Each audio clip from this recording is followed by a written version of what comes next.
네, 미국과 북한 양측 간의 기싸움이 거셉니다. 2차 북미 정상회담 개최를 위한 기폭체를 놓고 줄다리기를 하는 형국인데요. 문재인 대통령이 한반도 운전자론이 힘을 발휘할 수 있을지 북미 관계와 한반도 정세 짚어보겠습니다. 홍현익 세종연구소 외교전략연구실장 그리고 안병진 경희대 교수 자리하셨습니다. 두 분 어서 오십시오. 안녕하십니까? 안녕하세요. 네, 북한이 김정은 북한 국무위원장 전술무기 현지 지도에 나선 것을 이제 공개를 했습니다. 거의 1년 만인데요. 조선중앙TV가 보도를 했거든요. 이 보도 내용을 먼저 보고 말씀 이어가겠습니다. 우리 당이 중시하며 그토록 기다려온 첨단 전술무기 시험을 성과적으로 진행한 국방과학 부문의 일꾼들과 과학자, 기술자들, 군수 노동기업의 공로를 높이 평가하셨습니다. 네, 조선중앙TV의 보도 내용 보셨는데 지금 미국과 북한의 기싸움이 한창이지 않습니까? 이런 상황에서 1년 만에 군사행보 어떻게 보십니까? 저는 사실 이번 메시지는 미국에 던지는 시그널이라기보다는 국내 단속용이라고 할까요? 북한 내 여론 단속용. 네, 예. 왜냐하면 김정은 위원장의 입장에서도 지금 과거와 달리 더 이상 선군 노선만을 쓸 수가 없고 이제 북미 정상회담이 됐으니까 그 다음에 네. 경제도 이제 온풍이 불어야 되고 뭔가 성취를 해 나가야 되는데 예. 특별히 이제 진척되는 게 현재 없죠. 교착 상태이죠. 그러다 보면 자연스럽게 내부 동요도 있을 수 있는 것이고 그래서 제가 보기에는 조심스럽지만 예. 좀 이제 내부 정치적인 단속, 네. 그러니까 안보는 튼튼하다. 예. 이제 전통적으로 자신을 중심으로 해서 강구한 단결의 대우가 뭐 지켜지고 있다.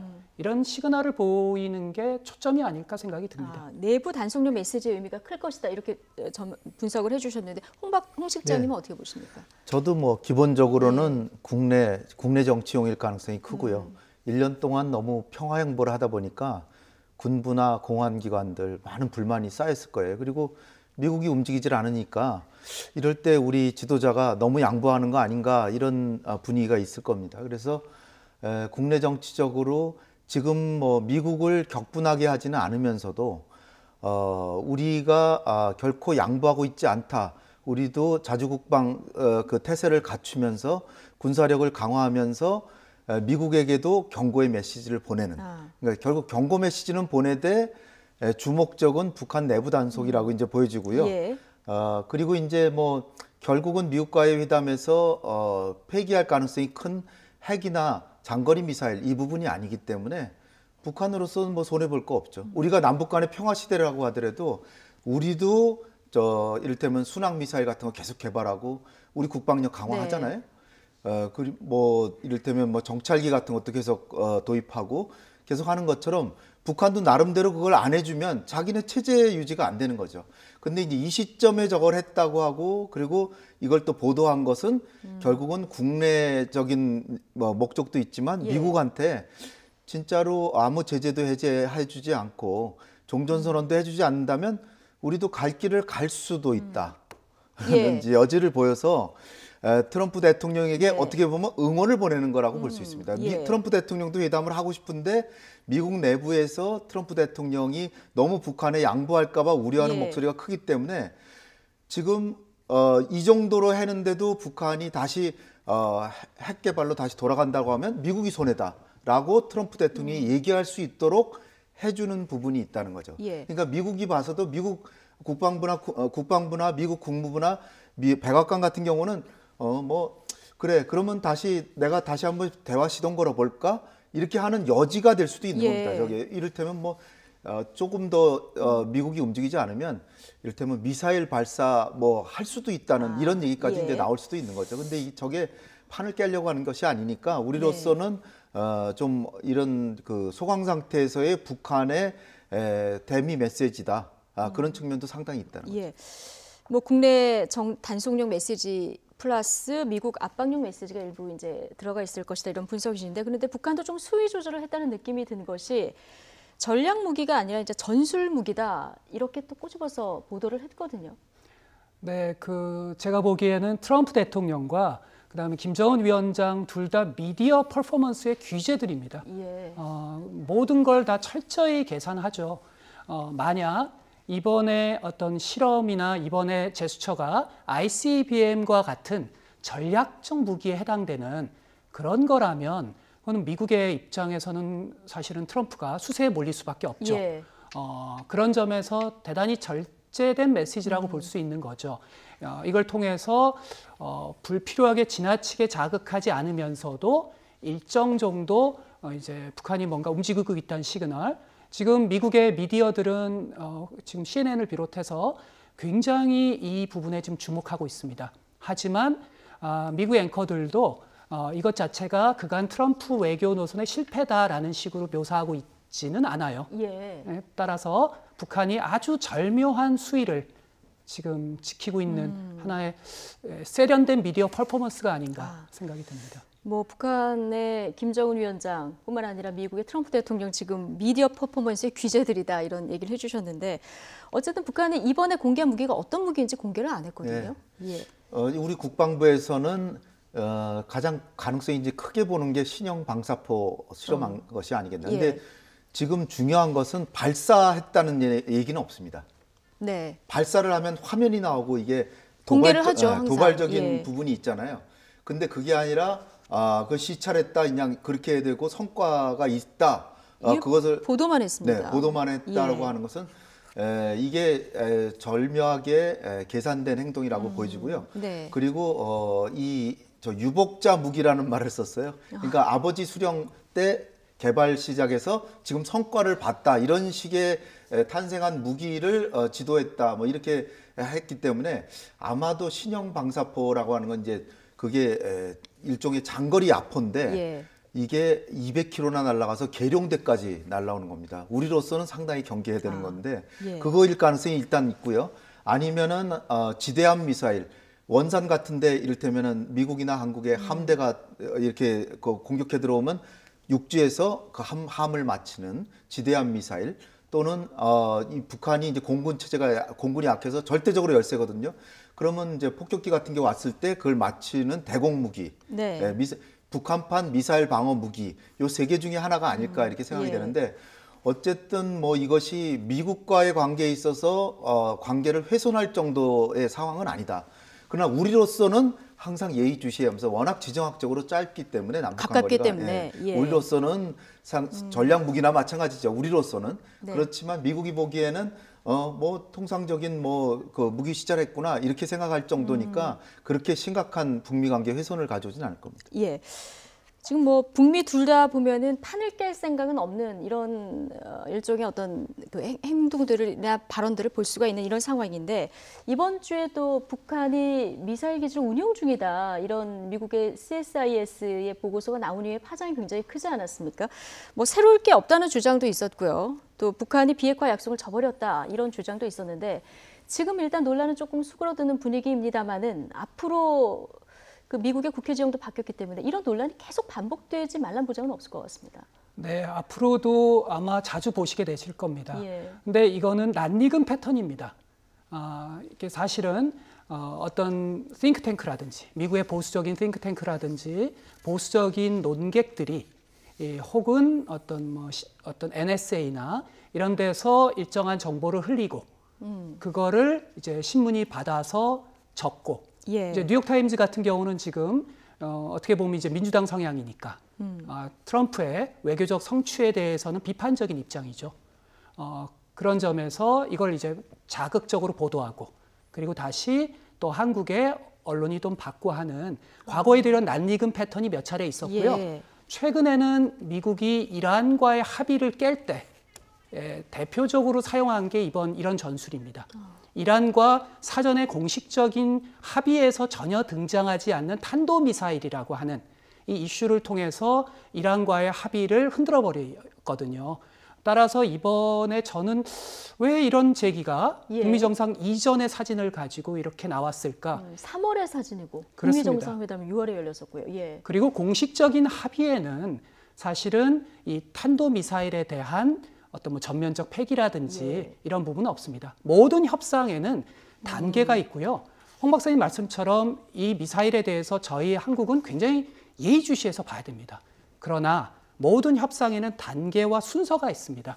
근데 이거를 지금 이제 제기하는 것 자체는 대단히 정치적으로 안 좋은 효과를 발휘할 수가 있는데 다행히도 네. 트럼프 대통령이 조기에 예. 이제 진화를 했죠. 예. 그러나 이것은 앞으로 몇 년에 걸쳐서 이런 비슷한 것은 자주 나타나게 될 겁니다. 낯익은 패턴이고 앞으로도 반복될 수도 있다. 그럴 겁니다. 예.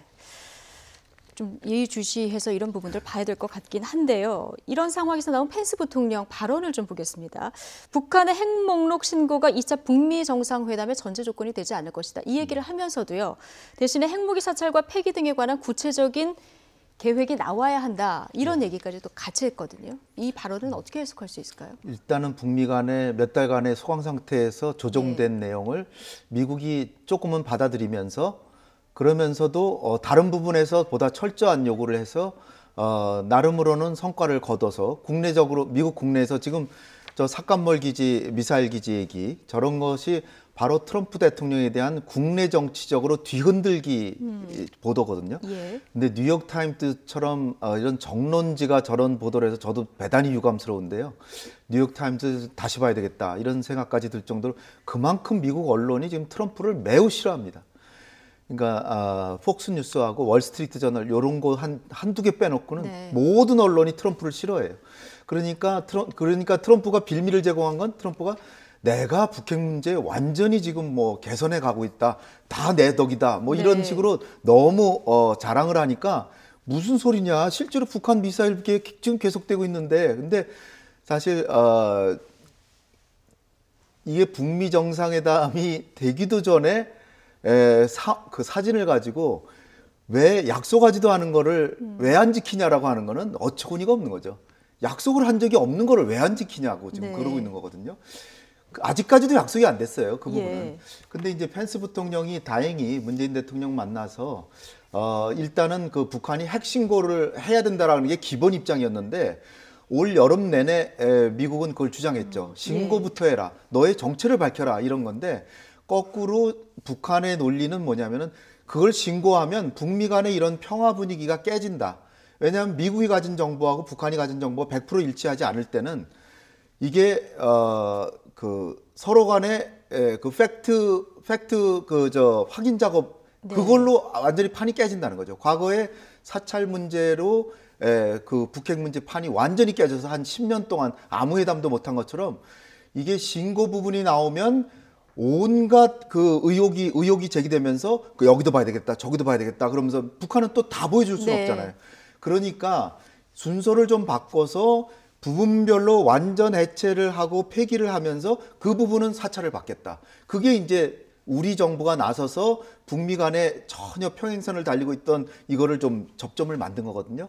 그런 식으로 펜스 부통령이 지금 온 겁니다. 예. 와서 다행히 이제 그런 식으로 하면 북미 정상회담은 될 것 같고 지금 좋은 정보 중에 하나가 그러니까 핵 목록 신고를 전제 조건으로 달지 않았기 때문에 북미 달지 않았기 정상회담의 때문에. 어떤 불신을 살려가겠다. 네. 예. 그다음에 이제 또 하나 좀 제가 보기엔 좋은 증거라고 보는 게 오늘 어느 일간지에서 앤드류 김이 서울을 다녀갔다. 네, 아마도 네, 판문점에서 북한을 접촉했을 것 같다는데 앤드류 킴 하면은 폼페이오 폼페이오 국무장관의 장관이 복심이죠. 김정은을 만났을 때 예. 배석했던 사람입니다. 그렇죠. 북미 간의 메신저이기 때문에 그리고 폼페이오가 CIA 국장이었고 그다음에 그 앤드류 김이 거기서 일하고 있는 사람인데 그러니까 결국은 지금 북미 간의 회담이 정보 라인 쪽에서 움직이고 있는 거예요. 리옹호가 대표가 아니잖아요. 네. 리옹호가 한다면 모르지만 그러니까 앤드류 김이 왔다는 거는 고위급 회담을 준비하고 있는 것이 아닌가. 그래서 조심스럽게 11월 말이나 12월 초에는 북미 고위급 회담이 열리지 그럼 않을까. 폼페이오 김영철 네. 뭐 폼페이오 이 김영철. 라인이 만날 수도 있다. 지난번에 예. 안 만난 이유 자체가 김영철은 그 5월 말처럼 뉴욕을 가면은 폼페이오하고 얘기 나누고 백악관으로 이동해서 김정은의 친서를 또 다시 전달해서 북미 간의 정상회담 동력을 찬란하게 살리면서 예. 이렇게 뭔가 북미 간의 화해 분위기를 이어가려고 했는데 트럼프 대통령이 바로 유럽을 갈 계획이 잡혀 예. 있어서 만날 수가 없었거든요. 그러니까 11월 말이나 12월 초에 뉴욕을 방문해서 트럼프 대통령을 만나겠다. 예. 아마 그런 구도로 진행되는 것 같습니다. 왜냐하면 예. 저 부통령이 미국 부통령이 굉장히 보수적인 사람인데 저 정도로 협상이 될 것이다라 한 거 보면 내년 1월에는 북미 정상회담은 될 것 열릴 같습니다. 것이다. 고위급 회담 넘어서 북미 정상회담까지 지금 뭐 물밑 접촉을 통해서 조율 중인 것 같다는 말씀을 해주셨는데 이런 상황에서 지금 우리 정부도 대화 불씨를 살리기 위해서 긴박하게 움직이고 있습니다. 조명균 장관이 미국에 갔잖아요. 폼페이오 국무장관을 만났는데요. 자, 어떤 얘기를 했는지 들어보시죠. 남북 정상회담이 올해 연내 또는 가까운 시일 내에 열린다면 미국과 북한 간의 정상회담, 북한 비핵화 문제를 해결해 나가는 데도 또 중요한 계기가 될 수 있을 것으로.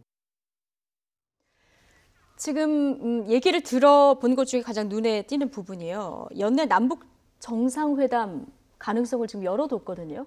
이게 시기적으로 얼마 남지는 않았는데 일단 가능할까요? 뭐 불확실한 시대니까 예. 이제 예측하는 게 쉽지는 않지만 가능성은 좀 충분히 있다고 봅니다. 왜냐하면 지금 이제 펜스 부통령이라고 하는 이제 강경파조차도 아무래도 이제 트럼프 대통령이 일정한 지시를 했겠죠. 좀 이제 협상의 물꼬를 살려나가자. 이렇게 간 거고 그래서 상당히 이제 제2차 이제 북미 정상회담의 가능성들이 조금씩 열리고 있는데 예. 근데 아직까지는 북미 간의 인식의 어떤 차이라는 게 있거든요. 그러니까 예를 들어서 제재라든지 이런 부분에서 미국은 원래 이제 북한이라든지 이런 나라들과 협상을 할 때 제재 완화 카드를 이렇게 쉽게 주지 않습니다. 이제 여전히 인식의 차이가 있죠. 예. 이럴 때 이제 남북 정상의 만남을 통해서 일정 정도 북미 간의 정상회담이 성공리에 끝날 수 있는 어떤 계기 또 일정한 협상의 여지 이런 것들을 창조적으로 만들어가는 건 사실은 지금 굉장히 절실히 필요한 상황이고요. 예. 아마 문재인 대통령께서도 그걸 너무나 잘 알고 계시겠죠.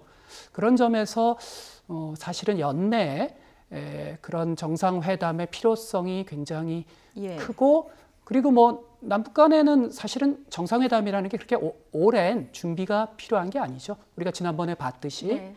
그런 점에서는 아직 가능성은 제법 있다 이렇게 조심스럽게 한번 예측해 봅니다. 예, 지금까지도 뭐 북미 정상회담이 막힐 때마다 우리 정부가 모종 역할을 해왔었기 때문에 이 부분에 대한 기대가 지금 더 커지는 상황인데 김정은 위원장이 답방에서 북미 정상회담을 견인한다. 자, 이렇게 되면은 문재인 대통령의 한반도 운전자론이 조금 더 힘을 받게 되는 겁니까? 그러니까 한반도 운전자론을 시연해서 보여주는 과정이죠. 예. 그러니까 한반도 운전자론이 힘을 받는 게 아니라 우리가 지금 이제 우리 정부가 걱정하는 것은 가만히 놔둬도 북미 정상회담이 내년 연초에 바로 돼서 거기서 좋은 합의가 있으면 바로 경제협력으로 이렇게 갈 수 있는 그런 내년 초에 남북 정상회담에도 괜찮다라고 생각할 텐데 혹시나 이게 다시 한번 북미 간의 2차 정상회담이 만났는데 아무 내용이 없다. 예. 이러면 아주 낭패로 들어가거든요. 그러니까 이 북미 정상회담이 반드시 성공하도록 하기 위한 남북 정상회담이죠. 근데 네. 과거에 우리 진보 정부 중에서도 김대중 노무현 정부가 아무리 남북 관계 잘해보려고 해도 그 임기 중에 한 번씩밖에 못 만났잖아요. 예. 근데 문재인 대통령이 금년에 벌써 세 번을 만났어요. 요번에 만나면 네 번째입니다. 그러니까 요번에 만나도 북미 정상회담 한 이후에 또 다시 만나서 남북 경협 또 할 수 있기 때문에 거의 정례화되는 제가 볼 거죠, 때는 이렇게 요번이 되면. 뭐 어차피 내년 봄까지 한 번의 기회밖에 없다 그러면 금년에 추진 안 네. 하겠지만 지금 하고 북미 정상회담을 성공적으로 이끌면서 북미 정상회담 성공하면 또 만나도 되니까 네. 그런 계산법에 의하면 제가 볼 때는 우리 정부는 지금 추진하는 입장이고요. 왜 추진하냐고 하면은 지금 북미 간의 기싸움 국면에서 결국은 힘의 관계를 볼 때 100배나 힘이 더 센 미국이 양보할 가능성이 크지 않잖아요. 그러니까 김정은 위원장이 국내의 반발에도 불구하고 조금 더 핵 문제에서 양보를 할 수 있는 기반을 만들어주기 위해서 남북 정상회담을 하시지 않을까 저는 그렇게 봅니다. 그러면 김정은 위원장이 문재인 대통령의 적극적인 정말 설득에 의해서 예. 그냥 이겨주는 척하면서 한 번 더 해본다라고 해서 양보 카드를 가져가면 북미 정상회담이 성공하고 그러면 그 다음에 남북 정상회담에서 남북 경협을 크게 진행해서 개성공단 금강산 한꺼번에 시작하고 네. 철도 막 이렇게 막 들어가고 이럴 가능성을 우리 정부가 계산하고 있지 않을까 이렇게 생각합니다. 예. 자, 이런 상황에서 남북 항공실무회담이 어제 열렸었는데 북한이 하늘길을 다시 열자 이게 2010년에 다쳤었는데 이걸 다시 열자 먼저 제어할 대환을 해왔거든요. 이게 어떤 의미를 볼 수 있을까요? 아무래도 이제 북한 입장에서는 다목적 포석일 것 같아요. 예. 이제 북미 정상회담이 열리고 나면 여러 가지 이제 경제 협력에 대한 전방위적인 움직임들이 있을 텐데 그런 데 대한 사전 이제 토대를 닦는 그런 측면도 있겠고요. 네. 왜냐하면은 개성공단이라든지 금강산이라든지 이런 관광에 있어서 항로라는 거 굉장히 중요하죠. 그렇죠. 예. 그리고 뭐 사실은 미주 노선이나 지금 유럽 노선 비행기를 타 보시면은 이제 미주 노선 갈 때 이제 일본을 우리가 경유해서 갑니다. 이제 이런 부분들이 훨씬 더 편리해지죠. 그래서 이후에 본격적인 경제 협력을 앞둔 포석 같은 의미도 있겠고요. 예. 그리고 또 이제 제재 완화의 분위기 이런 것들을 이제 남북 간이 먼저 이렇게 하나하나 만들어 나가는 예. 이제 그런 어떤 긴 포석이 아닐까. 또 예. 대내적으로는 북한 주민들에게는 또 일정한 뭐가 이루어지고 있다라는 또 이제 성취를 보여줄 필요도 있고요. 네. 그러니까 굉장히 복합적 포석인 것 같습니다. 예. 근데 대북 제재 완화해 나가는 어떤 분위기를 보여주는 것은 좋은데 이게 현실적으로 했을 때 연공 그 이용료를 내야 되는 거잖아요. 이렇게 그렇죠. 되면 이제 송금 부분이 걸리는데 대북 제재 걸리는 부분은 없습니까? 있죠. 돈이 예. 돈이 가야 되니까 결국 북한이 이렇게 적극적으로 나와서 지도까지 그려왔다 그래요. 예. 그 지도까지 보여주고 그랬는데 이 디귿자로 돼 있었던 네. 항로를 그러니까 조금- 북한의 연공을 그냥 예. 바로 직선으로 직선으로, 통과해서 거의 저쪽 미국 항공노선 같은 경우에 지금 과거보다 1시간을 더 늦게 간답니다. 아. 그러니까 지금 새로 제안한 노선으로 다시 가면 1시간 이상을 미국을 갈 때 더 빨리 갈 수 있는. 그럼 우리 네. 국적 항공기뿐만이 아니라 외국 외국 항공기도 항공기도 전부 이게 다. 열리면 전부 다 그리고, 혜택을 보긴 예, 하겠군요. 예. 한 번 이용할 때 보통 80만 원씩 줬다 그래요. 아, 예. 근데 뭐 한두 편이 아니죠. 그렇죠. 수백 개가 하루에 왔다 갔다 하니까 큰 돈이기 때문에 이 돈 문제 때문에 미국하고 이제 조율이 필요하고 그다음에 이카오라고 국제 민간 항공기구 여기에 신청을 해서 주변국들의 의견도 들어보고 뭐 반대하는 나라가 있겠어요. 근데 어떤 그런 절차를 거쳐서 1년 정도는 걸리는데 네. 그거보다도 이제 더 까다로운 게 미국 같은 나라가 이제 협상을 해서 이게 결국은 한 편당 뭐 80만 원 정도 줘야 되겠죠. 만약에 한다면 그럴 경우에 그 유엔 안보리 제재 문제. 제가 요번에 이제 오늘 오기에서 그 안보리 제재 이렇게 들춰 보니까 삭감멀 기지 그거 가지고 이제 뭐 말이 많았잖아요. 네. 근데 사실은 안보리 제재에 어떻게 돼 있냐면 이 탄도탄 미사일 기술을 활용한 어떠한 발사도 하지 말 것이다. 말아야 한다. 그렇게 돼 있고 미사일 관련 활동을 유예할 것을 촉구한다. 이렇게 돼 있습니다. 아. 그러니까 삭감물 기지 이거는 안보리 제재에 직접적으로 위반 이렇게 하기에는 뭐 약간은 닿겠죠. 근데 완전히 위반하는 거는 미사일 발사한 게 아니니까 예. 기지를 그냥 운영하는 것 정도는 그냥 좀 촉구하는데 좀 유감스럽다. 미유엔에서 만약 성명을 내면 유감스럽다 정도지 네. 그걸로 또 제재할 사항은 아니고요. 그러니까 결국 아까 안 교수님 잘 얘기하셨지만 단계적으로 협상해 가는 과정에서 미국이 협상을 해서 약속한 거를 지켜야 되는데 약속한 건 지켜야죠. 근데 약속한 거는 안 지킨 것이 아니라 포괄적으로 비핵화에 있어서 완전한 비핵화를 달성은 못하지만 그렇다면은 지금 뭐 북한이 하고 있는 이를테면 우라늄 농축이라든지 모든 걸 다 중단해야죠. 사실은 네. 그걸 다 위반이라고 봐야죠. 근데 그것이 아니라 북미 간에 해결해 가는 과정에서 단계적으로 약속한 거 그것을 안 지킬 때는 엄하게 다스려야 되지만 네. 아직까지는 북미 간에 약속한 바가 없다. 예. 없는 거를 약속 안 한 거를 왜 약속 안 지키냐는 예. 것은 좀 북한으로서도 억울할 것이다 어쨌든 이렇게 생각합니다. 뭐 그렇지만 여전히 대북 강경 기준은 유지되고 있는 대북 제재는 북한이 비핵화 완전히 하지 않으면 하겠다 이런 입장은 바뀌지 않은 상황이잖아요. 그렇죠. 예. 미국은 사실 제재는 하나도 안 풀어줬고요.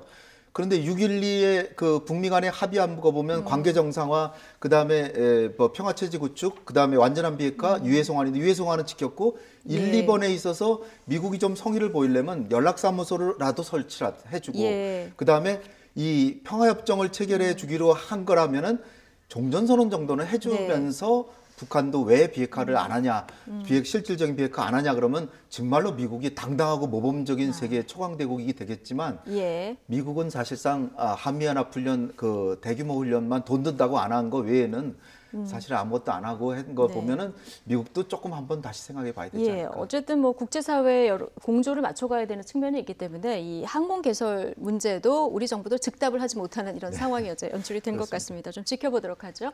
지금까지 홍현익 세종연구소 외교전략연구실장 그리고 안병진 경희대 교수와 함께했습니다. 두 분 고맙습니다. 감사합니다.